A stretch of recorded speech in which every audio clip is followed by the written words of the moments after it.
Now the second part of the ruminant stomach is that is called the reticulum. That is called the reticulum. Reticulum is also called the honeycomb.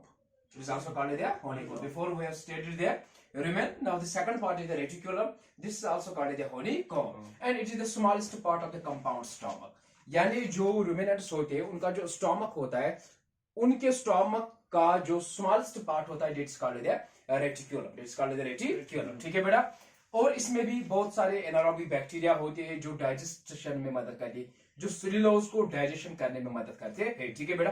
कौन सा part? Reticulum. This is also called the honeycomb. Clear? और दोनों part rumen और reticulum, ये दो ऐसे parts है that serves for the cellulose digestion, क्योंकि इन दोनों पार्टों में क्या होते हैं? इनमें माइक्रो ऑर्गेनिजम्स प्रेजेंट होते हैं. ठीक है बेटा? तो दूसरा पार्ट हमारा हो गया अब कौन सा? रेटिकुलम. तो फर्स्ट पार्ट हो गया हमारा रुमेन. अब जो थर्ड वाला पार्ट है उसको हम क्या बोलते हैं बेटा? That is called the omasum. That is called the and the another name of the omasum is saltarium. Another name of the omasum is saltarium. ठीक है बेटा? ये जो omasum या saltarium है, it's present right to the rumen and reticulum. यानी ये rumen और reticulum के राइट साइड में प्रेजेंट होता है. ठीक है बेटा? तो यहाँ पर जो फूड होता है, जो सेमी लिक्विड फूड होता है, यहाँ पर वो रिस्वेलो होता है, फिर से वो वापस जाता है वहां पर. ठीक है बेटा? क्या होता है वो? रिस्वेलो. रिस्वेलो को मतलब क्या है? दोबारा से वहां से वो स्वेलो हो जाता है. कहां पर? ओमेसम में. ठीक है बेटा? जब वो ओमेसम में पहुंचता है वो गजा, तो वहां से क्या होता है? ये ओमेसम उस फूड को कंसंट्रेट करता है. कंसंट्रेट का मतलब क्या है? ये वहां से वाटर और बाइकार्बोनेट्स को एब्सॉर्ब करता है. Is it clear? In which part of the concentration of the food occurs? That is the omesum. What is the concentration? Concentration मैंने आपको इससे भी पहले बताया था. ओमेसम पार्ट ऐसा होता है जहां पर कंसंट्रेशन होता है, मतलब फूड से जो वाटर होता है उससे वो बाइकार्बोनेट्स होते हैं, उसको वो वहां से क्या एब्सॉर्ब करता है, बाहर निकालता है. ठीक है बेटा? तो omasum is also called the saltarium. It is located to the right of rumen and reticulum. तो यहां पर क्या होता है? Semi liquid food is reswallowable. Semi liquid food is reswallowable. ठीक है बेटा? इन स्टोमक ऑफ कैमल, याद रखना, एक कैमल है, दूसरा क्या है बेटा? डियर. ये दो ऐसे एनिमल्स है जिनमें ओमेसम एब्सेंट होता है स्टोमक में. ठीक है? कौन कौन सा एनिमल? कैमल और डियर. दो ऐसे एनिमल्स है जिनके कंपाउंड स्टोमक में ओमेसम एब्सेंट होता है. ठीक है? ये भी आपको कोई क्वेश्चन पूछेगा कि वो कौन से एनिमल्स है जिनके रुमिनेंट स्टोमक में ओमेसम एब्सेंट होता है. One is the camel and second is the deer. ठीक है बेटा? ये क्लियर हुआ? तो यहां पर क्या होता है? इन एनिमल्स में, कैमल और डियर में, इनमें क्या होता है? ये जो रुमेन और रेटिकुलम होता है, दो पार्ट. कौन कौन सा?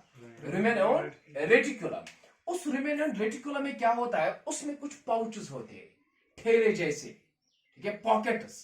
उन पाउचों को हम क्या बोलते हैं? Water pockets. क्या बोलते हैं? ठीक है बेटा? यानी डियर और कैमल दो ऐसे एनिमल्स है जिनमें rumen and reticulum, rumen and, उनमें क्या होता है? उनमें वाटर पाउचेस होते हैं, वाटर पाउचेस होते हैं, वाटर पॉकेट्स होते हैं, जिनमें metabolic water and food get stored. ठीक है बेटा? यानी आपसे कोई अगर ऐसा पूछेगा कि ये जो कैमल और डियर है, इनमें जो रुमेन एंड रेटिकुलम पार्ट होता है, उनमें क्या होता है बेटा? में कुछ मॉडिफिकेशंस होती है, कुछ पाउचेस बनते हैं उनमें. उन पाउचेस को हम क्या बोलते हैं? Water pockets. What is the function of the water pockets? Water pocket का फंक्शन ये कि अपने अंदर वाटर को स्टोर करता है, फूड को स्टोर करता है. ठीक है बेटा? ये किन एनिमल्स में होता है? Camel and deer. क्या होता है इनमें? Water pockets.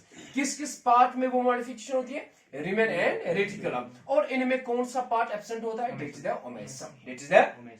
यहां तक क्लियर हुआ? क्लियर हुआ बेटा? तो लास्ट पार्ट है वो क्या है? एबोमेसम. ये आपको याद रखना है. मोस्ट इंपॉर्टेंट पार्ट ये है कि abomasum. Which among the following four parts is called the true stomach? It's called the abomasum. Abomasum is the part of the stomach which is known as the true stomach. Why this is called the true stomach? क्योंकि ये part ऐसा है जहां से जो glandular होता है, जिसमें ग्लैंड्स प्रेजेंट होते हैं स्टोमक में, यही वो पार्ट है जहां से एंजाइम सीक्रेट होते हैं, यही वो पार्ट है जहां से एसियल सीक्रेट होता है, यही वो पार्ट है जहां से गैस्ट्रिक जूस सीक्रेट होता है. क्लियर? पेप्सिन की बात करें, ठीक है बेटा, एसियल की बात करें, म्यूकस सेल्स की बात करें, वो सब किसमें प्रेजेंट होता है? It's present in the abomasum, और एबोमेसम का और एक नाम है वो है रिनेट। क्या है बेटा? So which is the true part of the stomach in the ruminants? Abomesum. Why it is called the true stomach? Because it contains the gastric glands, it contains the enzymes which serves for the digestion of the proteins, it contains the ACL which helps in the disinfection, that means they kill the microorganisms. Is it clear? It also contains the mucus cells, it contains the gastric glands. So this is called the true stomach. So with this we have completed the digestion of the cellulose in the ruminants. So far we have clear that in ruminants there are the four parts of the stomach.